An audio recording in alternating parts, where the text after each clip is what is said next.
Chapter 14.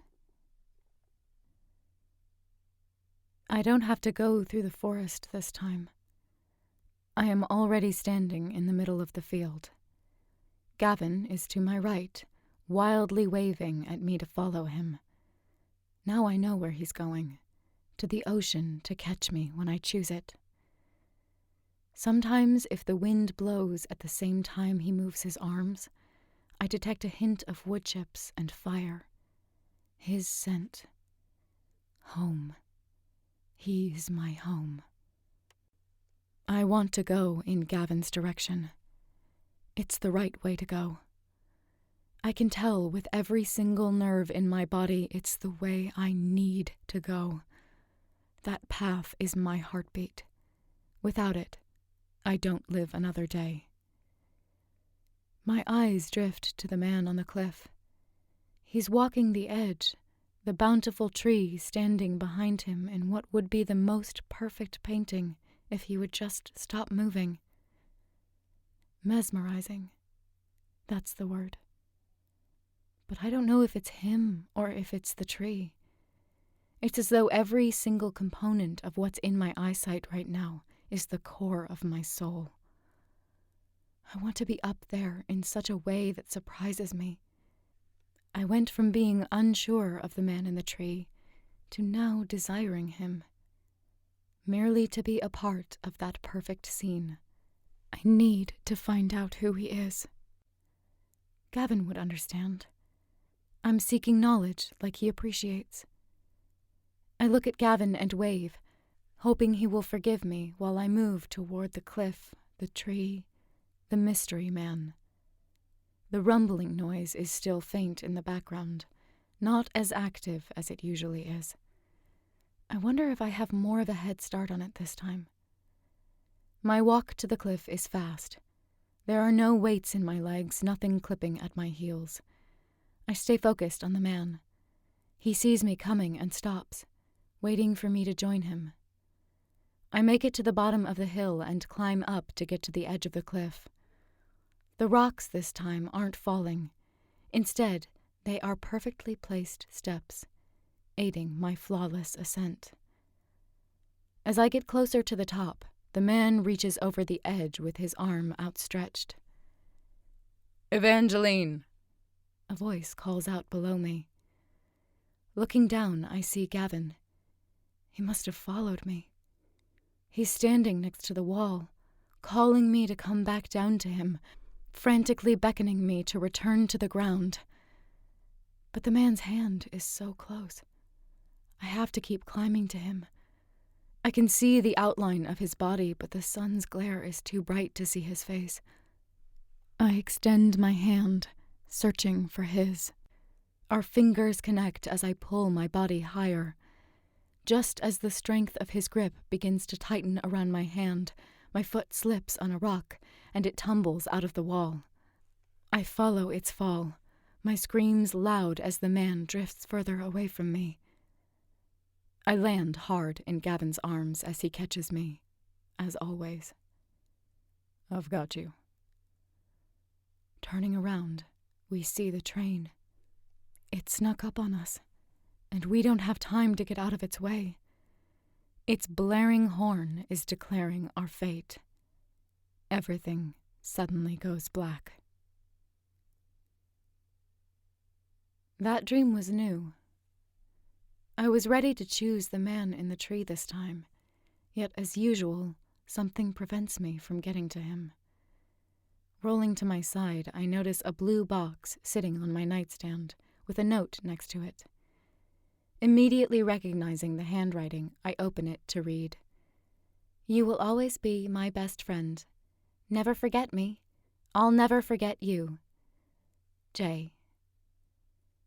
Inside the box is a beautiful crystal rock wrapped in a bright red ribbon with a pin attached to it. We found the rock during a level 12 field trip to the museum. It was stuck behind a case identifying previous tools used in the before. Jacqueline had nonchalantly bent down as though she was tying her shoelaces and slipped the rock in her pocket.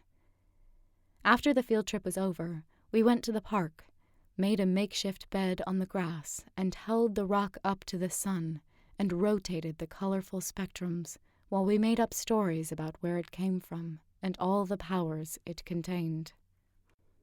I rotate it in my hand. It is smaller than when we first found it. One side is smooth, which tells me she must have cut it in half somehow and kept the other half. I'll forever treasure this gift. I only hope it's not my last memory of Jacqueline. I hop out of bed. I need to see Gavin. I hope he's in our spot.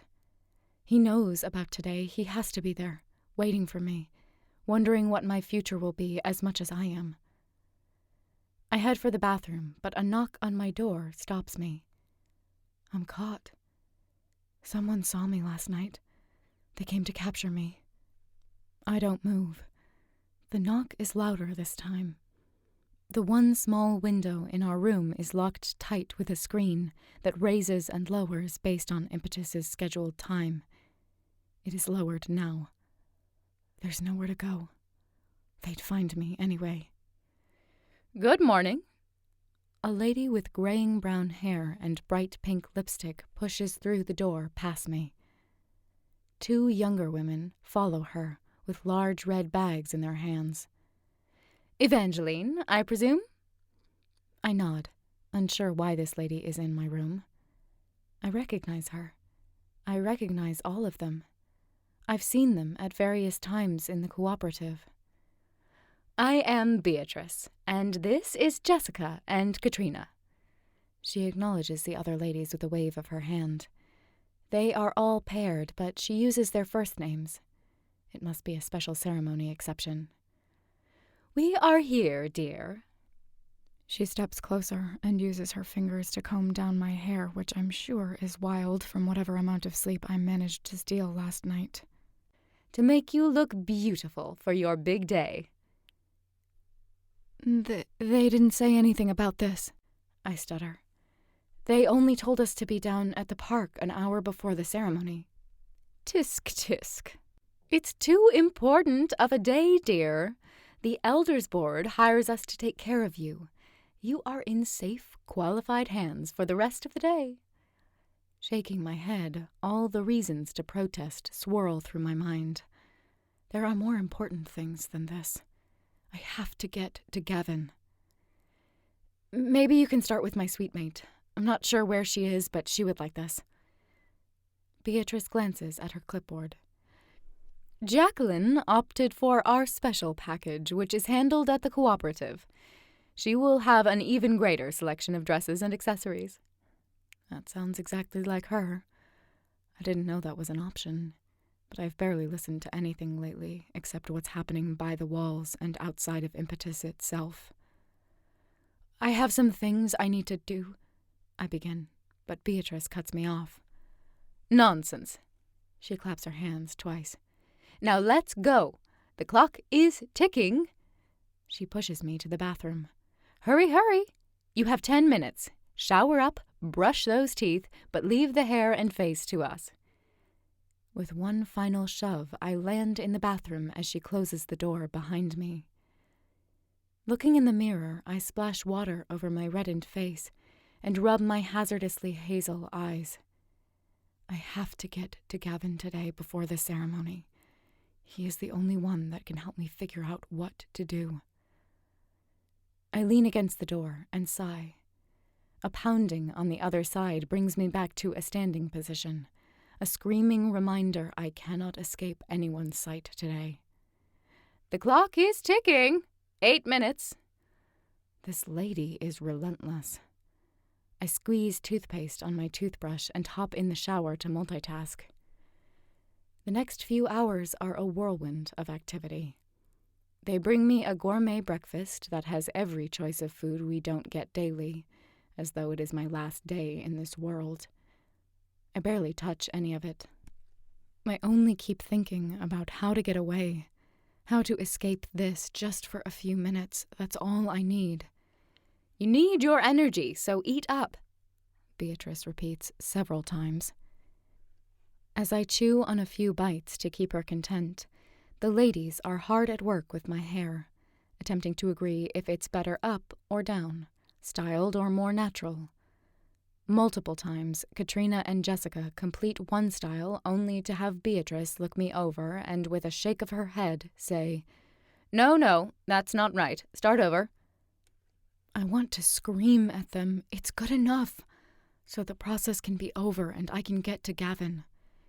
Why can't they understand there are more important things than this? When they are finally ready to move to my makeup, Beatrice waves away all the food. Katrina and Jessica hurriedly move the food table out in the hall before returning and sitting down inches from me, taking turns breathing in my face as they enhance my features. The powder makes me sneeze, and Beatrice tisks every single time. I don't think I'm her preferred client for something like this. Jacqueline would have been better. She's naturally beautiful anyway, and doesn't require all this excess stuff, like apparently I do. Wardrobe selection is the final step. Hurry, has repeated in my head for hours. Katrina and Jessica hold one dress after another to my body. If this is the basic package, I can't fathom the choices Jacqueline gets. After many head shakes, Beatrice finally nods to approve one. It's an exquisite turquoise color, like the forest in the spring melting into the ocean. I have never seen a color so rich on a garment before. It's beautiful. This is the only time we can wear a color outside of the norm. Only for the futures ceremony, so we stand out from the crowd. It marks us as being special. For once, I'm appreciative of a garment.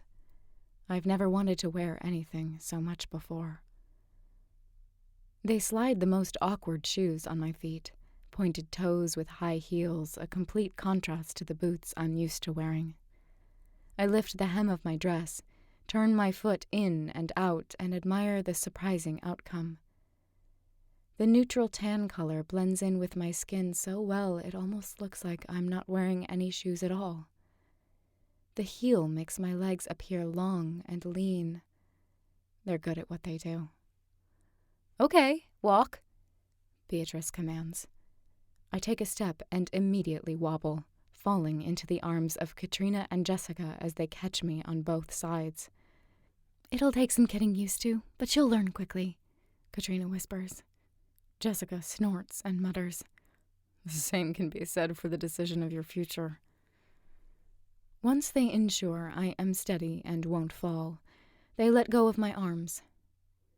Beatrice reaches into the last of her closed bags and pulls out a necklace, which she ties behind my neck with silver earrings that clip to my ears.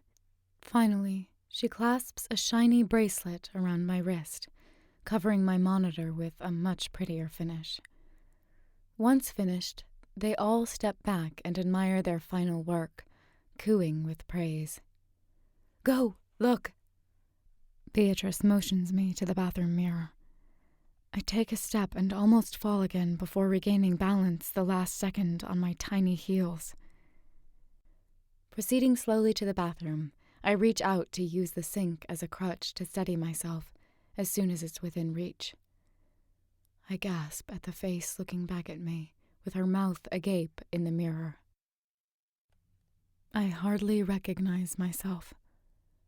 I step back and stand on my tiptoes to see as much as I can in the short mirror. My hair is curled for once and pulled back into a curly bun with loose strands dangling on both sides of my face. The dress has small straps that cup the side of my shoulders, elongating my neck and highlighting my curves. My lips are a captivating pink, and my eyes are outlined with black, while my eyelashes curl toward the lids. Between the dark eye makeup and the contrast of the dress, the green in my eyes is more apparent. I'm sure they noticed. But they didn't avoid making them stand out. Even Beatrice let it slide. The doctor already knows they're changing. I shouldn't have to hide them, either. I want Jacqueline and Gavin to see me. I actually want the whole town to see me. Your smile tells me I've done a good job. Beatrice leans in the doorway, watching my reaction to her artwork. I wouldn't have thought I could look like this, I respond candidly, momentarily sidetracking my other thoughts. Enjoy it, dear. It's the only day you get to, so live it up, she sings out. Now chop chop. There's a lot more to do before the ceremony begins. I turn around to face her. You aren't done? I don't apologize for my question. Like my eyes showing, I'm caring less about Impetus's rules. This new look is strangely making me more equipped for what I know I need to do. Beatrice grants me grace for my question with her laughter. Oh, no. We are with you all day. Surely you didn't expect to be left alone to fend for yourself. It's a big day. Lots to do and prepare before you begin your new future. No, not yet. I have to get to Gavin. I need time to think and come up with a game plan. I have to use the bathroom first. Okay, but be quick. The clock is ticking, she reminds me for the millionth time. Beatrice steps out of the doorway, and I close the door behind her. I press my ear against it and listen to make sure she actually stepped away. Once I hear her talking to Katrina and Jessica, I open the cabinet door under the sink.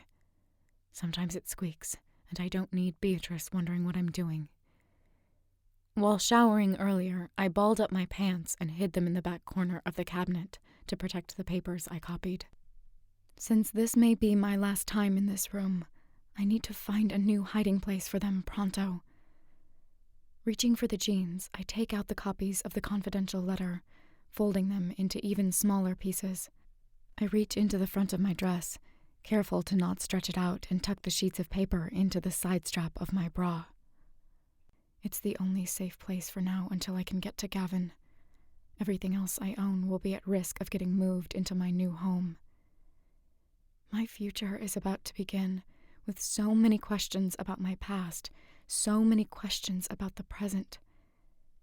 There's only one person who can give me answers. I must get out of Beatrice's eyesight. I have to get to Gavin.